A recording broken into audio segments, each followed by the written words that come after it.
লীগের বিদায় হয়ে গিয়েছে, আওয়ামী লীগকে পুনর্বাসন কারা কারা করবেন বা করতে চান, এখন সেইটা হচ্ছে আলোচনার বিষয়।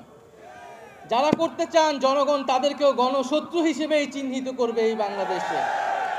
ফলে সকলের কাছে আহ্বান থাকবে যে আওয়ামী লীগের বিদায় হয়ে গিয়েছে, এখন প্রশ্ন বিচারের মধ্য দিয়ে আমরা সমাজে ন্যায় বিচার কায়েম করব। যারা নিপীড়িত হয়েছে তাদের কাছে আমরা ন্যায় বিচার, আমাদের যে প্রতিশ্রুতি ছিল সেই প্রতিশ্রুতি আমরা পালন করব। ফলে আমরা যারা নিপীড়িত হয়েছি সকলের একটাই ঐক্যের জায়গা এখন যে বিচার। আমরা এই যে ফ্যাসিস্ট রাজনীতি হয়েছে, গণহত্যা হয়েছে, তার বিচারের জন্য আমরা কাজ করব। এবং আজকে এখানে যেহেতু বিভিন্ন রাজনৈতিক দলের নেতৃবৃন্দরা রয়েছেন, খুবই দুঃখের সাথে বলতে হচ্ছে এবং আপনাদের প্রতি আহ্বান থাকবে যে বিভিন্ন জায়গায় এই যে শহীদ পরিবারের করা মামলাগুলো, সেই মামলাগুলো নিয়ে মামলা বাণিজ্য হচ্ছে এবং এটি আমাদের খুবই দুঃখের বিষয়। আমাদের এই শহীদ পরিবারগুলো কিন্তু আমাদের আবেগের জায়গা এবং সেই মামলাগুলোকে নিয়ে যারা মামলা বাণিজ্য করছেন, আপনাদের প্রতি আহ্বান থাকবে আপনারা দলে কঠোর হবেন। কোনো দলের কর্মী যাতে এই ধরনের অপকর্মের সাথে জড়িত হতে না পারে।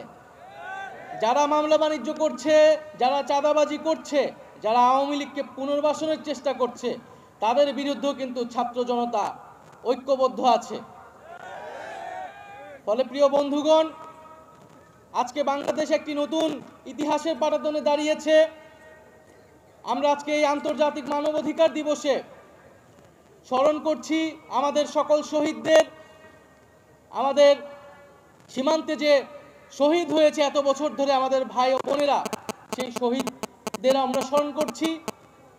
এবং আমরা ভারতকে বলেছি যে এটা আওয়ামী লীগের বাংলাদেশ নয়, এটা শেখ হাসিনার বাংলাদেশ নয়।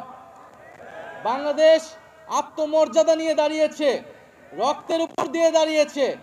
ফলে ন্যায্যতা ও সমতার ভিত্তিতে বাংলাদেশের সাথে কথা বলতে হবে এবং সম্পর্ক স্থাপন করতে হবে।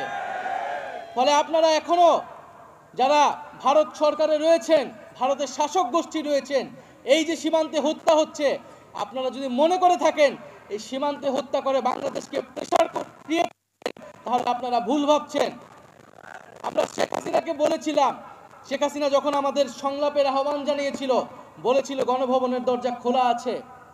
আমরা বলেছিলাম আমরা গণভবনে যাব, কিন্তু সংলাপের জন্য নয়, শেখ হাসিনাকে উৎখাত করার জন্য। আমরা উৎখাত করার জন্য গিয়েছিলাম। আজকে সীমান্তকে যদি সুরক্ষা করতে হয়, তাহলে আমরা সীমান্তও কিন্তু ছুটে যাব। তাই আমরা বলতে চাচ্ছি, বাংলাদেশকে নিয়ে যে অপপ্রচার চলছে পুরো পৃথিবীতে, এই অপপ্রচার বন্ধ করুন। মিথ্যা দিয়ে আপনারা এই বাংলাদেশকে বিশ্বের বুকে কোনো নেতিবাচকভাবে উপস্থাপন করতে পারবেন না।